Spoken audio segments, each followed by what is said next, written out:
64वां सर्ग। विश्वामित्र का रंभा को शाप देकर पुनः घोर तपस्या के लिए दीक्षा लेना। इंद्र बोले, रंभे, देवताओं का एक बहुत बड़ा कार्य उपस्थित हुआ है, इसे तुम्हें ही पूरा करना है। तो महर्षि विश्वामित्र को इस प्रकार लुभा जिससे वे काम और मोह के वशीभूत हो जाएं। श्री राम बुद्धिमान इंद्र के ऐसा कहने पर वह अप्सरा लज्जित हो हाथ जोड़कर देवेश्वर इंद्र से बोली, सुरपते, ये महामुनि विश्वामित्र बड़े भयंकर हैं। देव, इसमें संदेह नहीं है, ये मुझ पर भयानक क्रोध का प्रयोग करेंगे। अतः देवेश्वर, मुझे उनसे बड़ा डर लगता है, आप मुझ पर कृपा करें। श्री राम। डरी हुई रंभा के इस प्रकार भावपूर्वक कहने पर सहस्त्र नेत्रधारी इंद्र हाथ जोड़कर खड़ी हुई और थरथराती कांपती हुई रंभा से इस प्रकार बोले, रंभे, तू भय न कर, तेरा भला हो, तू मेरी आज्ञा मान ले। वैशाख मास में जब कि प्रत्येक वृक्ष नव पल्लवों से परम सुंदर शोभा धारण कर लेता है, अपनी मधुर काकली से सबके हृदय को खींचने वाले कोकिल और कामदेव के साथ मैं भी तेरे पास रहूंगा। भद्रे, तू अपने परम कांतिमान रूप को हाव भाव आदि विविध गुणों से संपन्न करके उसके द्वारा विश्वामित्र मुनि को तपस्या से विचलित कर दे। देवराज का यह वचन सुनकर उस मधुर मुस्कान वाली सुंदरी अप्सरा ने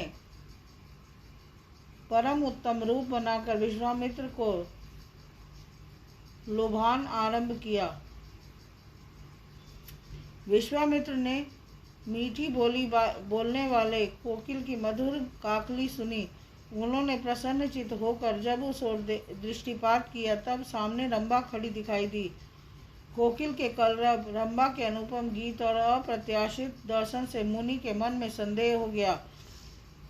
देवराज का वह सारा कुचक्र उनकी समझ में आ गया। फिर तो मुनिवर विश्वामित्र ने क्रोध में भरकर रंभा को शाप देते हुए कहा, दुर्भगे रंभे, मैं काम और क्रोध पर विजय पाना चाहता हूँ और तू आकर मुझे लुभाती है। अतः इस अपराध के कारण तू 10,000 वर्ष तक पत्थर की प्रतिमा बनकर खड़ी रहेगी। रंभे, शाप का समय पूरा होने के बाद एक महान तेजस्वी और तपोबल संपन्न ब्राह्मण, ब्रह्मा जी के पुत्र वशिष्ठ, मेरे क्रोध से कलुषित तेरा उद्धार करेंगे। ऐसा कहकर महातेजस्वी महामुनि विश्वामित्र अपना क्रोध न रोक सकने के कारण मन ही मन संतप्त हो उठे। मुनि के उस महाशाप से रंभा तत्काल पत्थर की प्रतिमा बन गई। महर्षि का वह शाप युक्त वचन सुनकर कंदर्प और इंद्र वहां से खिसक गए।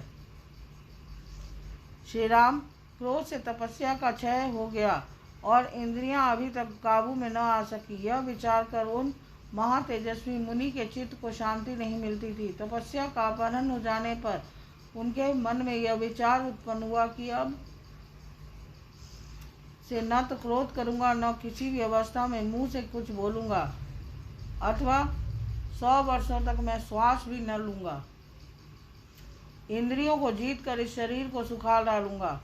जब तक अपनी तपस्या से उपार्जित ब्राह्मणत्व मुझे प्राप्त न होगा, तब तक चाहे अनंत वर्ष बीत जाए, मैं बिना खाए पिए खड़ा रहूंगा और सांस तक न लूंगा।